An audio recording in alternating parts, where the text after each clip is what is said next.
وتبدأ قصتنا في دار الأيتام. هنا كان واقف بطل قصتنا صقر، كان واقف بيختار بنت من بنات دار الأيتام. كان بيتكلم وبيقول: طبعا انتوا عارفين ان البنت اللي بتعجبني باخدها معايا، بتعيش أحلى أيام عمرها، وده طبعا بسبب ان أنا راجل صالح جدا. أنا صغير في السن ويعتبر أكبر منكم بحاجات بسيطة. أنا عايزة أساعدكم إن انتم تطلعوا من دار الأيتام دي وتشوفوا الدنيا. واحدة بيجيلها عريس مناسب بجوزها، كأنها أخت ليا بالظبط. بتعيش معايا في الفيلا، بس في شقة جانبية جنب الفيلا، زي ما تقولوا كده ملحق للفيلا بتاعتي. بتشتغل عندي في الشركة بتاعتي. أول ما بيجي لها حد مناسب بجوزها. أنا جيت وخدت بنتين من هنا، وبفضل الله أنا جوزتها ووصلتها لبيتها، ودلوقتي أنا جاي وعايز واحدة تانية. أنا دلوقتي عندي 40 سنة، خدت البنتين في خلال 5 سنين. كان عندي ساعتها 35 سنة. البنات ساعتها كانت أعمارهم مش كبيرة، بس برضه ما كانتش صغيرة. واحدة منهم كانت 18 وواحدة 20، وبفضل الله جوزتها اللي هي شاورت عليه. جهزتها أفضل جهاز، ودلوقتي أنا جاية علشان أخد بنت تاني منكم وتعيش برضه في ملحق الفيلا، وأنا بكون في فيلتي، ما باجيش جنبها ولا بقرب لها. المديرة اتكلمت وقالت: اللي حضرتك عايزه يا باشا، احنا تحت أمرك يا صقر باشا. كل أوامرك والبنات تحت إيدك أهم. أنا عمري ما منعت عنك حاجة، بس بصراحة كده إن البنات مش عايزين إن هم يروحوا معاك. ليه؟ هو أنا بعمل حاجة وحشة؟ ولا أنا عمري أذيت أي بنت بأي حاجة؟ البنت بتيجي معايا بتعيش أحلى أيام عمرها. أنا بنت من البنات اللي كانوا واقفين. اتكلمت بصوت واطي جدا وقلت: قصدك بتخسر كل حاجة، عمرها وشرفها وحياتها، بسبب واحد فرحان بفلوسه وجبان زيك. المديرة اتكلمت وقالت: ايه الكلام اللي انت بتقوليه ده يا بنت انتي؟ هو الكلام اللي انا سمعته ده صح؟ بالراحة، بالراحة عليها. انتي عارفة كويس ان انا ما بحبش العنف، وحتى هي لو قالت كلمتين فالمسامح كريم، وانا بعمل نفسي ما سمعتش حاجة، لان انا عارف ان العالم كله بيتكلم عني بطريقة سيئة جدا. بس بقى الواحد بيعمل ما بينه وما بين ربنا، ومش مستني حاجة من حد. انا اسمي ميادة، عايشة هنا في الدار من وانا عيلة صغيرة، ومش عايزة اعيش مع حضرتك، ولا عايزاك تاخد أي بنت من وسطنا. هنا ظهرت بطلة قصتنا من وسط البنات، وكان اسمها عشق. بس أنا موافقة إن أنا أجي معاك يا صقر باشا. أنا عايزة أطلع من هنا، مش عايزة أعيش هنا. عندي طموح كتيرة جدا، عايزة أخرج وأشوف العالم وأتجوز واحد غني وأعيش حياتي. هنا صقر ابتدى يبص لها من فوق لتحت، كان مصدوم جدا بجمالها. قد إيه هي بنت جميلة جدا. اتكلم وقال: إيه الجمال ده كله؟ أنا إزاي من ساعتها واقف ومش واخد بالي منك؟ عشان كنت متدارية وسط البنات. بس هي البنات اللي زيك هي اللي بتعجبني بالظبط، وانتي هيكون ليكي معزة خاصة عندي ومش عند أي حد تاني، عندي أنا بالذات. صدقيني مش هفرط فيكي بسهولة. ده أنا كده بقى تبقى أمي ده عيالي قبل ما ترميني في دار الأيتام، علشان خاطر أعجب باشا زيك ويقرر إن هو ياخدني ويقولي الكلمتين الحلوين دول كمان. بحب البنات اللي زيك اللي بتكون جريئة وما بتخافش، مش خجولة. بحبها تكون عارفة هدفها كويس جدا، وعارفة هو فين، ومركزة عليه قوي. لا، لو في الجراءة مش هتلاقي بنت جريئة زيي أبدا. صدقني عمرك ما هتندم إن أنت أخدتني من هنا. بالعكس، هتفرح قوي، لأني هكون سبب سعادتك في الدنيا دي. طب يلا بينا عشق، يلا بينا عشان تنوري فيلة صقر باشا. هنا عشق فعلا ركبت مع صقر العربية، راحت على فيلته. أول لما وصلت انصدمت جدا من جمال الفيلا وكبرها وحجمها، طريقة تنظيمها من جوه. هنا صقر اتكلم وقال: طبعا مش هسألك انت ليه واقفة تتفرجي بالاستغراب ده كله، ما واحدة زيك عمرها ما شافت حتى أوضة كبيرة، فأكيد مصدومة إن انت هتعيشي في المكان ده. لا مش مصدومة ولا حاجة، عادي. أنا مفيش أي حاجة بعيدة عليا، وأنا أستاهل كل حاجة. بحب البنات الواثقة في نفسها زيك. بس أنا طالما مشيت من دار الأيتام يبقى لازم تشوفي وش صقر الحقيقي. أنا مش طيب ولا غلبان، أنا شرير، وشرير قوي كمان. ولو انتي ما قلتيش حاضر ونعم وطيب وعملتيلي كل حاجة أنا عايزها، صدقيني مش هتعرفي تعيشي، وأوعدك بمعاناة هتعيشيها معايا. أيوة كده، أموت أنا في الأفلام والأكشن والحوارات. هو حضرتك مفكر إننا داخل عليّا، إن أنت راجل طيب وبتساعد البنات وكل الكلام ده.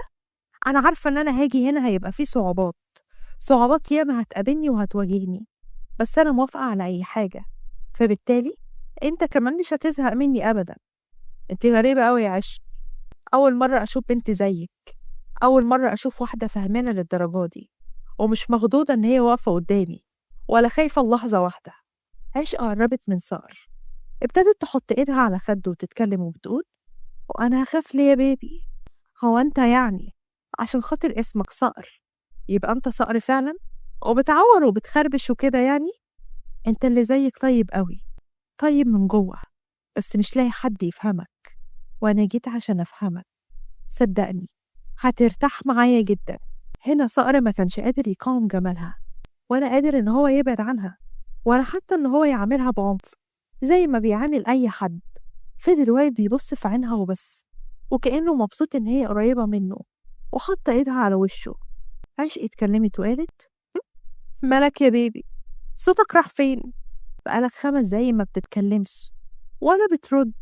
أنا خايفة عليك، خايفة يكون جمالي ورقتي وكل ده خلاك حصلك حاجة، ولا فقدت النطق مثلا من شدة جمالي. اللي يشوفك ما يقولش أبدا بنت متربية في ميتم. ما تفضلش بقى تقول وتجيب سيرة كل شوية عشان مزعلش منك يا بيبي. طالما جيت هنا يبقى انسى خالص موضوع دار الأيتام ده، وما تعاملنيش على إني بنت يتيمة والكلام ده. أنا اسمي عشق، بس خد بالك مني، أنا أمر من المر، ولو جيت عليا صدقني هتفضل عايش طول عمرك في مرار. هنا صقر كان خلاص هيقع على الأرض من كتر الضحك. هي اتكلمت وقالت: ايه اللي مخليك بتضحك للدرجة دي؟ لدرجة دي انت مش قادر حتى تقف على رجلك؟ لا، عشت وشفت الواحدة اللي تيجي تهدد صقر ويقف قدامها، وكمان كلامها بدل ما يعصبه يخليه يموت من الضحك. لا يا بيبي ما تقولش كده، ده انا بهزر معاك، وحبيت يعني ابين لك ان انا فهمانة، وفهمانة قوي كمان. انما انا صدقني غلبانة وماليش في اي حاجة خالص، بس يعني حبيت اعمل لك فيها كده زي ما بيقولوا، ادخلي عليه وعرفي انك قوية عشان ما يجيش عليكي. عسل يا عش، يلا تعالي معايا على الأوضة بتاعتي، عايزين نسهر شوية ونقعد مع بعض ونكمل باقي كلامنا. إيه اللي انت بتقوله ده؟ أنا بنت أخلاقي عالية ومليش في الكلام ده أبدا. يا ستي ما تقلقيش، هتكوني مبسوطة جدا معايا. المهم اسمعي كلامي في كل حاجة. لا يا حبيبي أبدا ما يحصلش. الله الله، ده احنا ابتدينا نخربش يا قطة. هنا هما الاتنين افضلوا يضحكوا جدا، وصقر مسك عشق من ايدها واخدها معاه على اوضه نومه. عشق قعدت على السرير، كانت مرتبكه جدا بس بتحاول تبان قويه كعادتها. مالك يا عشق؟ مجرد ما دخلنا الاوضه هنا وانتي متغيره، حاسك خايفه ومتوتره ومرتبكه جدا. لا ابدا ما فيش اي حاجه، بس انا فجاه حسيت ان انا مصدعه وتعبانه قوي، حاسه ان انا دايخه مش عارفه كده ليه. طب ادخلي خدي شاور وغيري هدومك، البسي الفستان اللي انا جايبه ليكي، هتبقي زي الفل. وسيبك بقى من موضوع الصداع والدوخة ده، أنا هضيع لك كل حاجة صدقيني. الفستان الجميل ده عشاني؟ بس هو حضرتك مش شايفة إن هو قصير حبتين؟ لا مش قصير ولا حاجة، ده فستان خروج ومعظم الناس بتلبسه وبتخرج بيه. تمام، بس بعد ما أخرج هروح أعمل لنا عصير عشان الواحد لازم يشرب حاجة كده تروق عليه. وفعلا دخلت عشق الحمام وأخدت الشاور بتاعها، لبست الفستان وحطت ميك اب.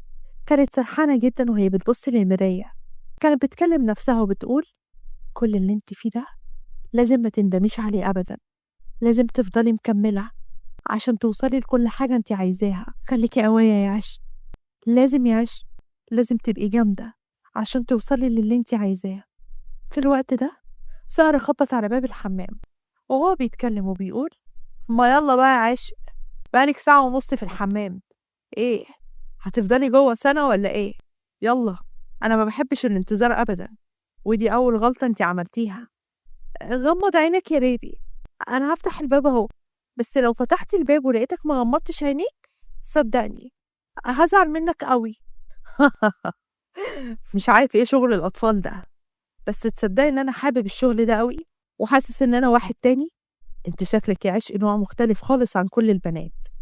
هنا عشق فتحت الباب، وأول ما شافها اتصدم جدا، لقاها جميلة أوي والفستان كأنه سحره.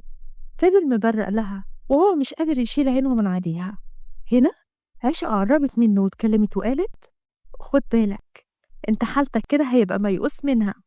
لا، أنا ساحرة وبسحر أي حد قدامي، وانت كده الضحية بتاعتي. لازم تقاومني شوية عشان ما يحصلكش حاجة. وأنا بقى عايزة أعيش في سحرك ده واتدلع وأعيش الأيام كلها وأنا معاكي يا عشق. أنا أول مرة أتبهر بحد للدرجة دي.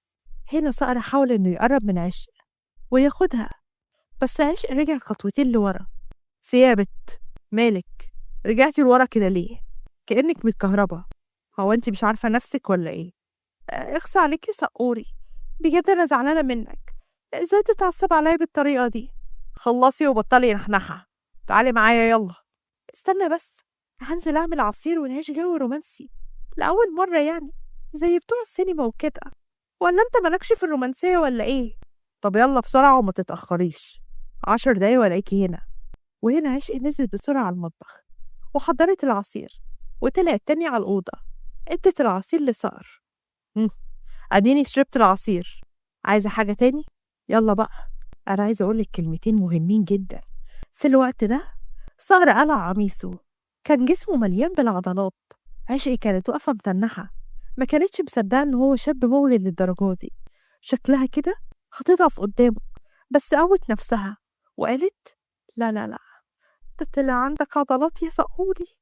هنا صقر ابتدى يقرب منها. أول ما حضنها أغمى عليه. هنا هي حطته على السرير بتاعه وخرجت من الأوضة. عشق راحت على أوضة المكتب بتاعت صقر، عملت اتصال واتكلمت وقالت: أيوة يا باشا، أيوة أنا حاليا في مكتب صقر. أيوة، أخيرا قدرت إن أنا أدخل على بيته. خلي بالك يا عشق، إحنا مش عايزين نخسرك ومش عايزينك تكوني الضحية للحقير ده. انتي عملتي إيه عشان تدخلي بيته وهتخرجي إزاي؟ ما تقلقش يا باشا، أنا عايش هنا وهعرف كل حاجة، وهعرف هو بيعمل إيه في البنات اللي بياخدهم من الميتم. الزبالة ده بيحاول إنه يقرب منهم. أول حاجة أنا عملتها خطيت له منوم، وهو دلوقتي في 7 نومة. لا لا لا، انتي أكيد بتهزري يا عشق. انت ازاي عايشة مع الراجل الخطير ده تحت سقف واحد؟ مفيش أي حل تاني يا باشا دلوقتي. المهم، أنا قدامي لابتوب، خليني أكلم أي حد من الخبراء الإلكترونية عشان أقدر أخترق اللابتوب بتاعه من غير ما حد يعرف. تمام يا عشق، بس أنا مش موافق على كل اللي انت بتعمليه ده. صدقني يا باشا، هتقف رافع راسك قدام الناس كلها لما تلاقيني عرفت أجيب لك كل الأدلة اللي تخلينا نرمي الحقير ده في السجن. هنا عشقي فعلا فتحت اللابتوب بمساعدة الشرطة، وابتدت إن هي تشوف عليه كل حاجة. ايه ده؟ ازاي اللابتوب معليهوش أي حاجة خالص تضره؟ بالعكس، كل اللي عليه صور مامته، صور ناس غلابة، صور أراضي زراعية، صور حفر الأراضي الزراعية. هنا عشقي كانت واقفة حيرانة ومش فاهمة أي حاجة. وتاني يوم: يلا بقى يا بيبي، اصحى من النوم، كل ده نوم ليه كده؟ ده العصر هيأذن، أنا زعلانة منك على فكرة. هنا صار صحي، كانت دماغه مصدعة جدا. هو إيه اللي حصل امبارح؟ أنا مش فاكر أي حاجة خالص. هو أنا نمت إزاي؟ هو أنتي نمتي جنبي هنا ولا كنت فين؟ أيوة يا أخويا، اعمل عليا بقى الحبتين دول. وأنتوا كده يا رجالة، ما كنتش مفكرة كده وإنك هتنام كده. يا دي النيلة، يا دي الوكسة. هو أنتي مفكرة نفسك مين يا زبالة عشان تتكلمي معايا بطريقتك دي؟ انتي هنا خدامتي، وأنا جايبك تبقي تحت رجلي وتعملي لي كل حاجة أنا عايزها. انتي فاهمة ولا لأ؟ وانتي آخرك واحدة مش تمام، جايبها من الشارع. ايه ده بقى؟ أنا مسمحلكش أبدا إنك تكلمني بالطريقة دي، ومن النهاردة هتشوف شيء واحدة تانية خالص. هو أنت مفكر إيه يعني؟ إن أنا مثلا هموت عليك؟ أنت أصلا واحد مغرور ومتكبر، أصلا مش عاجبني ولا تعجب أي واحدة أصلا يعني. هنا سارة قام ومسك عشق من شعرها بقوة، فتح باب موجود تحت الفيلا وقال لها: شايفة المكان ده؟ المكان ده يا حبيبتي اللي قبلك كلهم كانوا عايشين فيه زي الكلاب، لحد ما لقى واحد غني وباعهم ليه. مش هتقدر تعمل فيا كده، ولا هتقدر إنك تأذيني.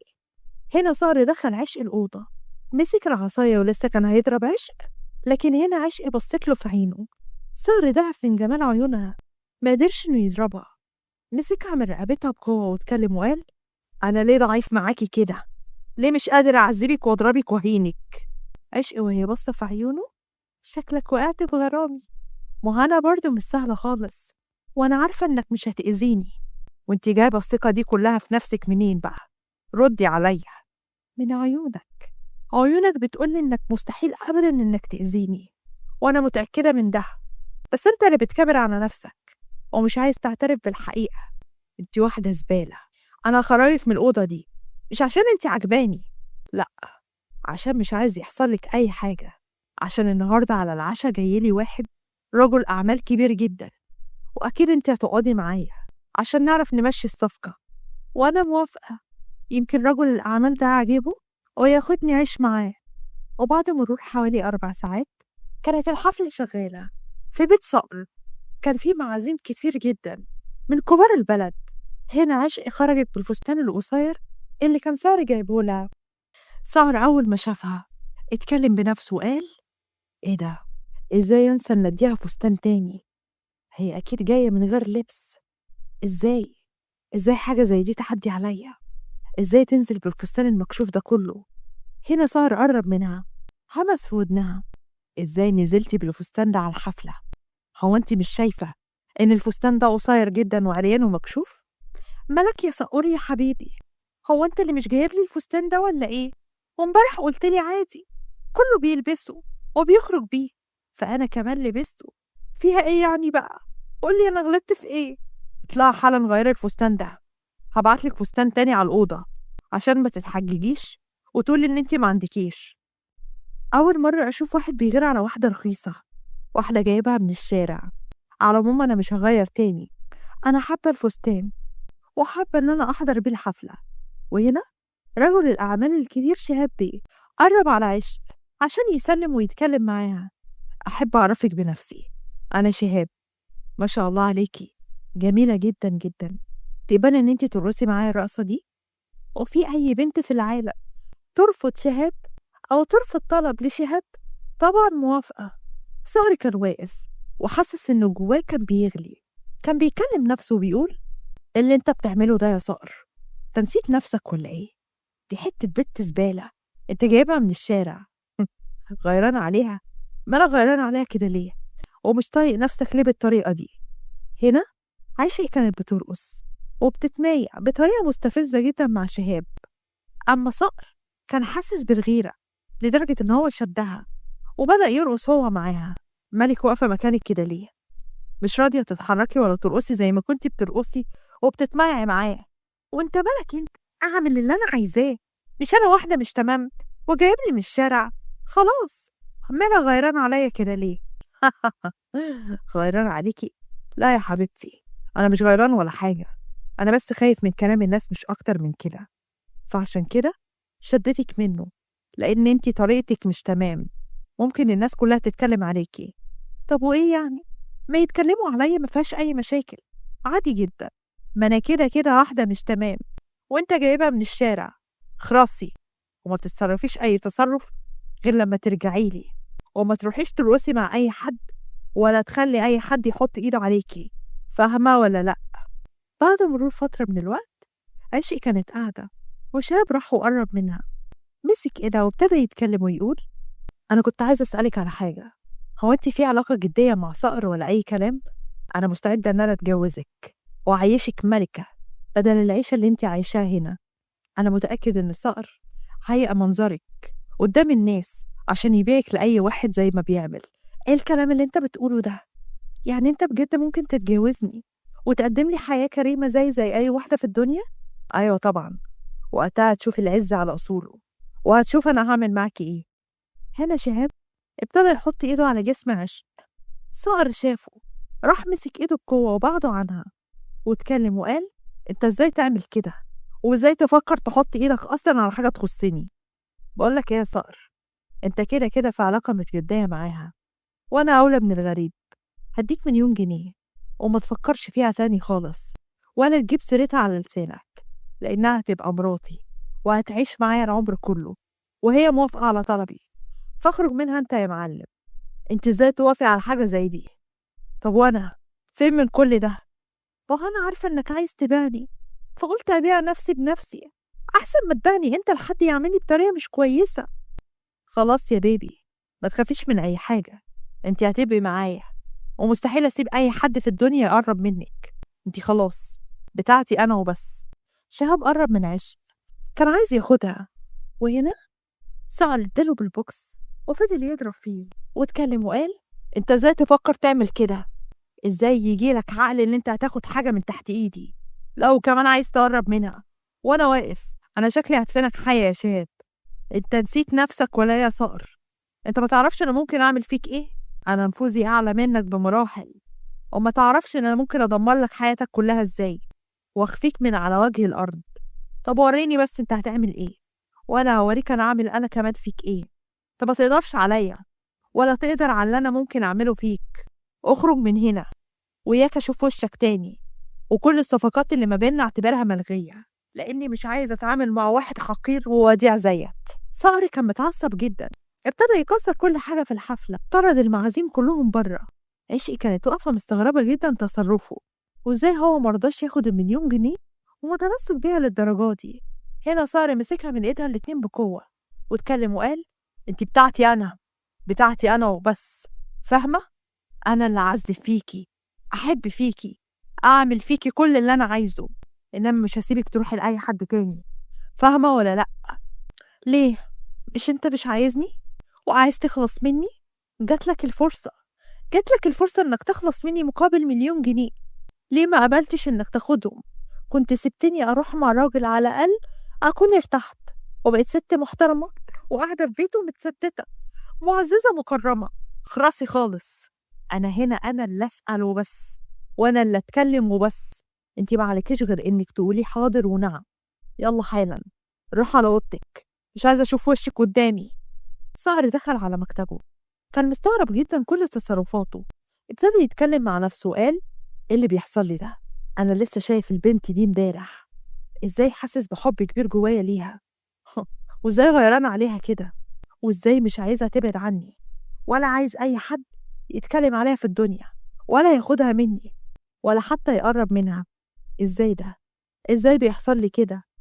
صقر نام الليلة دي في المكتب، وفي أوضة عشق كانت قاعدة بتتكلم في التليفون وقالت: أيوة يا باشا، مش هتصدق، طلع شهاب رجل الأعمال الكبير المشهور اللي عامل أعمال خيرية هنا في البلد على علاقة بصقر، وبيمشيله كل شغله.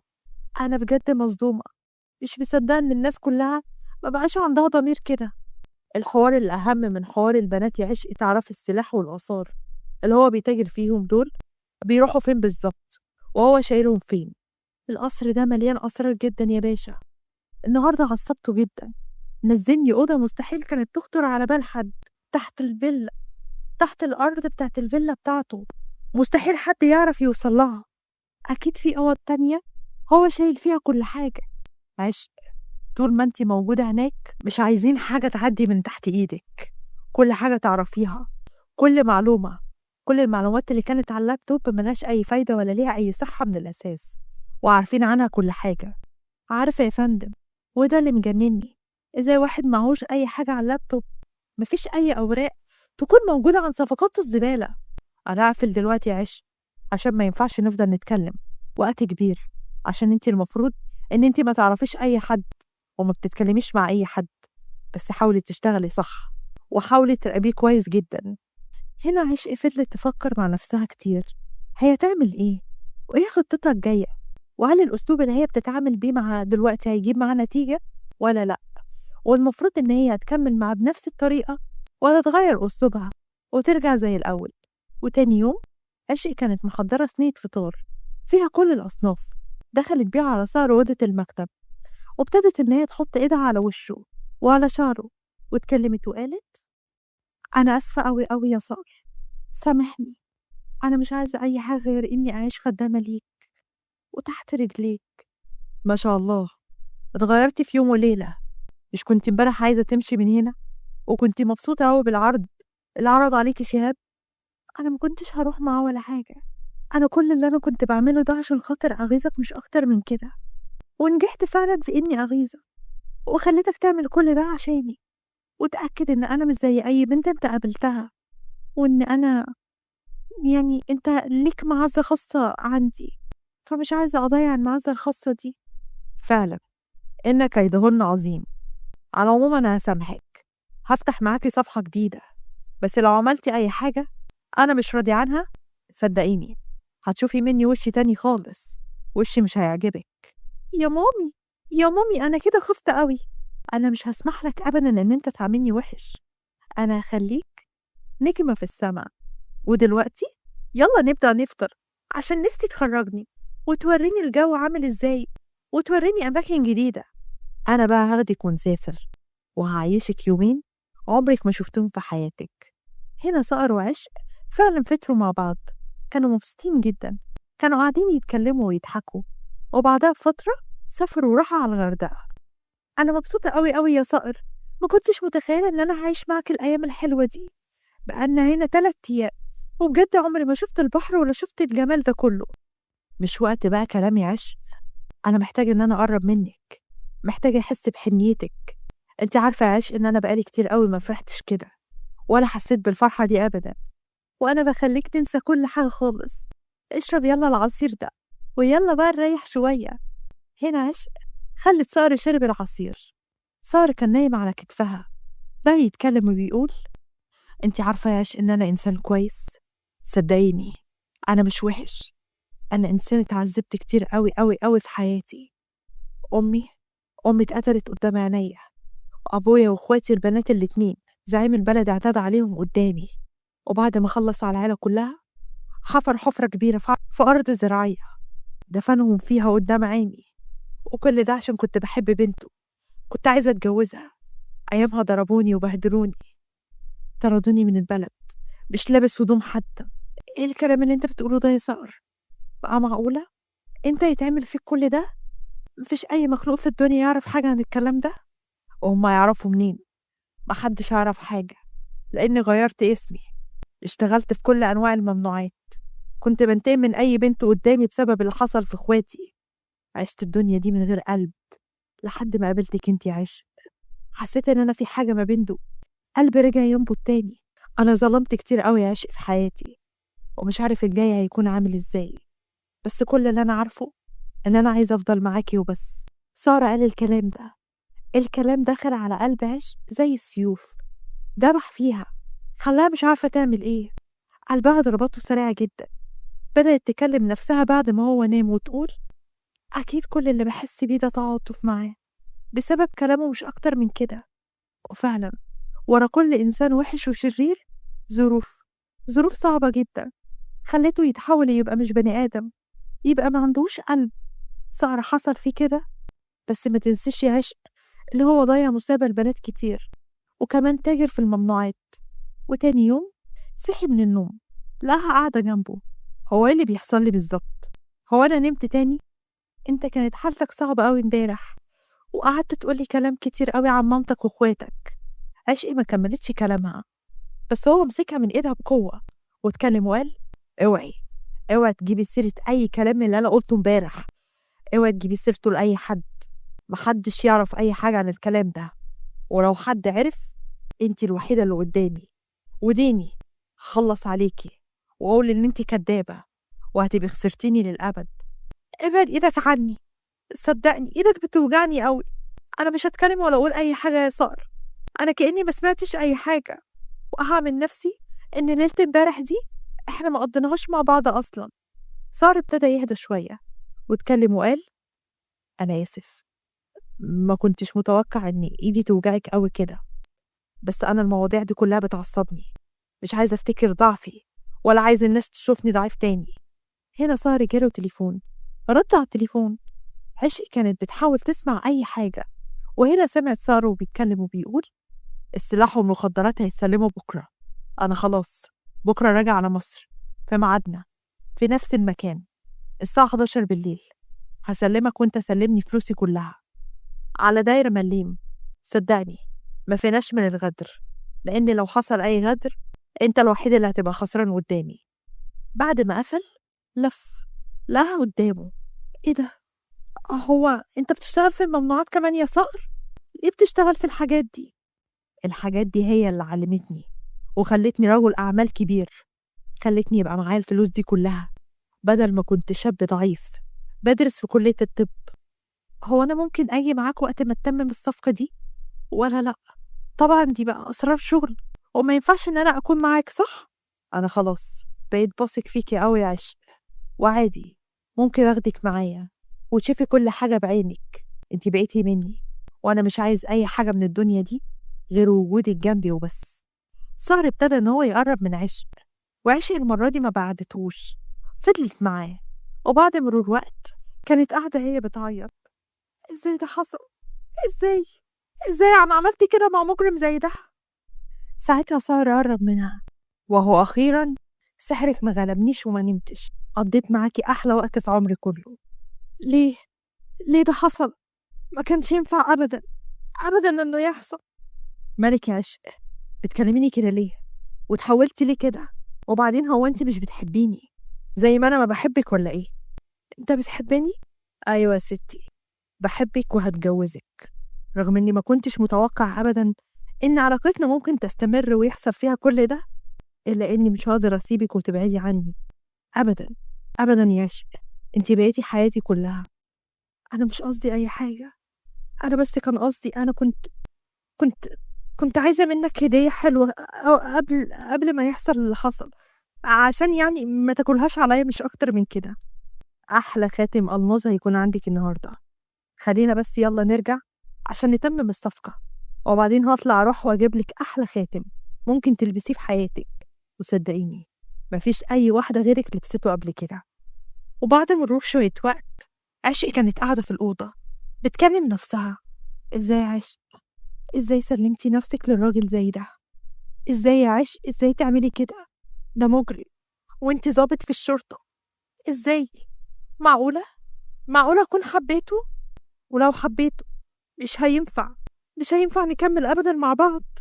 أهي في الأول وفي الآخر هيعرف إن أنا الضابط لما أسلمه كمان شوية إنه يتقبض عليه، وأنا رايحة معاه عاملة له كمين عشان يتقبض عليه، في الآخر يحصل ما بيني وما بينه كده. إزاي ده يحصل بس؟ إزاي؟ وفي الوقت ده رن تليفون عشق، وكان الضابط هنا اللي بيتكلم. إيه يا عشق؟ كل ده في الغردقة بتعملوا إيه؟ عرفتي لي إيه الأخبار ولا برضه ما عرفتيش أي حاجة خالص؟ أيوة يا فندم، في صفقة هتتسلم قريب جدا، بس ما اعرفش امتى الميعاد ولا اعرف اي حاجة عنها، بس كل اللي انا اعرفه ان هو مجهز صفقة كبيرة وهيستلمها خلال الاسبوع ده، واكيد اول ما اعرف الميعاد والتوقيت هقول لكم على طول. وهنا فجأة لقيت صقر قدامها، اتصدمت جدا، التليفون وقع من ايدها، اتكلمت وقالت: صقر، حاول ما تفهمنيش غلط، انا توهتهم، مرضتش اقول لهم الحقيقة، ما اعرفش ليه، بس يمكن لاني فعلا حبيتك زي ما انت ما حبيتني، بس بصراحة أنا مش بنت من الميتة، أنا ظابط، أنا عارفة مكان التسليم إمتى وعارفة الوقت، بس أنا معرفش ليه عملت كده، ليه توهتهم، ليه ما قلتهمش على الحقيقة، أنا معرفش، مش عارفة. هو أنتي مفكراني إن أنا مش عارف؟ أنا عارف من قبل ما نسافر الغردقة، وأنا اللي اديتك معلومات غلط عشان أعرف هتسلميني فعلا للشرطة ولا فعلا بتحبيني بجد، ومش هتقدري تسلميني زي ما أنا ما بحبك. بس أنا مش هقدر أكمل معاك، مش هقدر يا صقر، انت انسان بتعمل كل ده، انا ماليش الا غير الامانه ونزاهتي في الشغل، عمري ما خبيت مجرم ولا خبيته ان اقدمه للعداله، مستحيل ان انا اعرف اتستر عليك واعيش معاك، بس انا بحبك ومش عايز اي حاجه من الدنيا دي غيرك انتي. انا متاكد دلوقتي ان انتي بتحبيني، ما هو انتي لو ما كنتيش بتحبيني كنتي عرفتيهم الميعاد وسلمتيني تسليم اهالي، بس انتي ما عملتيش كده. عارفه ليه؟ عشان انتي بتحبيني يا عشق، بتحبيني أنا آسفة يا صقر، بس أنا مش هقدر أكمل في العلاقة دي، العلاقة دي كلها غلط في غلط، وكل اللي حصل ما بيننا كان غلط، ما ينفعش أبدا أبدا، أنا لازم أمشي من هنا وهسيب القضية دي كلها وهبعد عنك، هبعد عن طريقك، اطلبي مني أي حاجة بس ما تسيبينيش، كفاية كل اللي حصل فيا، أنا مش عارف إزاي أنا حكيتلك، بس أكيد ده بسبب تأثير المخدر اللي انتي بتحطولي في العصير، أنا كنت قاصد إن أنا أشربه عشان ما كنتش عايزة ألمسك، ما كنتش عايزة أقرب منك غصب عنك، أنا عارفة إن أنت ظلمت كتير، بس أنت ظلمت أكتر وظلمت ناس مالهمش أي يد في اللي حصل لك، بس خلاص جه اليوم إن أنا أنهي فيه العلاقة ما بيننا وأنسى اللي حصل ما بيننا تماما. ما تسيبنيش، ما تسيبنيش أرجوكي. أنا من يوم ما شفتك وأنا ما لمستش أي بنت تانية، ما عملتش أي صفقة. ما تسيبنيش، انتي لو سبتيني أنا هرجع وحش أكتر من الأول. أنا مش هقدر إن انتي تبعدي عني ولا أنا اللي أبعد عنك. يبقى لو عايزني أكون مراتك ونبقى مع بعض لازم تبعد عن كل حاجة وكل التجارة دي، وأنا أحاول أشوف لك شغل تشتغل بالحلال وشغلي على شغلك ونعيش مع بعض، نخلف عيال من غير أي فلوس من القرف اللي انت بتجيبه ده. وأظن انت ليك نفوس كتيرة وليك شهرة، ممكن تمشي تجارتك بالحلال. هنا صقر فضل باصص لها وساكت، ما تكلمش، ما تكلمش ولا نطق نص كلمة لمدة حوالي 10 دقايق. في الوقت ده عشق اتكلمت وقالت: خلاص، انت اللي زيك عمره ما هيتصلح أبدا. ما تنتظرش مني إن أنا أعيش معاك ولا أقدر أعيش مع مجرم زيك. أنا همشي ومش هتشوف وشي تاني، هسافر من البلد دي كلها. عارفة، عارفة إن انت مهما حصل برضه هتوصل لي، بس أنا آسفة، مش هقدر أعيش معاك. خلاص، أنا مش عايز أي حاجة في الدنيا دي غيرك انتي وبس. أنا مش هعمل أي شغل حرام تاني، وهمشي بالحلال، وانتي اللي هتكوني مشرفة على كل شغلي وكل حاجة. يبقى كده أنا بموت فيك وهعيشك أحلى أيام في عمرك. بس قبل الجواز انت لازم تصلح غلطتك الأول، وهتجوزك دلوقتي حالا. هبعت أجيب المأذون، بس انت لازم تيجي معايا للظابط نحكي له على كل حاجة، وأشوف إذا كنت هكمل في شغلي ولا هيعتبروني خاينة وهيفقدوني من الشغل ده كله. أنا متأكد إن مفيش أي حد من اللي بيساعد حد تاني إن هو يتسلح ويمشي على الطريق الصح. أنا متأكد إن الظابط اللي انت شغالة معاه هيديني فرصة إن احنا نبدأ حياة جديدة، ومش هيعقدنا في وشنا أبدا. وفعلا هما الاتنين حكوا كل حاجة للشرطة، والظابط عرف إن هو كان مظلوم. كان باين عليه غضب جدا، فضل ساكت شوية بعد ما سمع منهم كلامهم. وهنا عشق اتكلمت وقالت: أنا آسفة جدا، بس أنا مش هقدر أسيب صقر حتى لو هترفضوني من وظيفتي. ماشي، أنا موافق على علاقتكم، وهسمح لكم إنكم تتجوزوا، والفرح كمان هيكون عليا. بس صدقني يا صقر، لو رجعت لأي حاجة أنا متأكد إن أنا اديتك شرطية نزيهة جدا، أمانتها وحبها لشغلها وللمجتمع وتحقيق العدالة أكبر بكتير من حبها ليك. أنت لو رجعت للطريق ده تاني هي اللي هتجيبك بإيدها لحد هنا، وهتحط في إيدك الكلبشات. كمان القواضي اللي فاتت إحنا ممكن نعتبرك شاهد ملك في القضية. لو سلمتنا الناس اللي أنت شغال معاهم أنت هتتمم بالصفقة عادي جدا، وساعتها هيتقبض على كل الناس اللي معاك، وأنت هتطلع من القضية إنك اتعاونت معانا.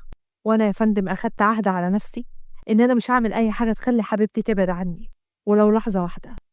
وفعلا صقر اشترك مع الشرطة وسلم كل تجار الممنوعات للشرطة، وصقر وعشق عملوا فرح كبير جدا، البلد كلها سمعت بيه. كله كان مندهش ازاي شرطية تتجوز من صقر. بس طبعا الحب بيعمل المعجزات، ودي كانت معجزة من معجزات الحب.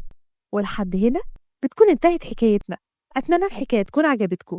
ما تنسوش اللايك على الفيديو والاشتراك في القناة. يا ريت تتأكدوا انكم فاعلين الجرس على الكل عشان يوصلكوا إشعار أول ما ننزل الجديد. واستنونا في حكاية جديدة إن شاء الله. أشوفكم على خير.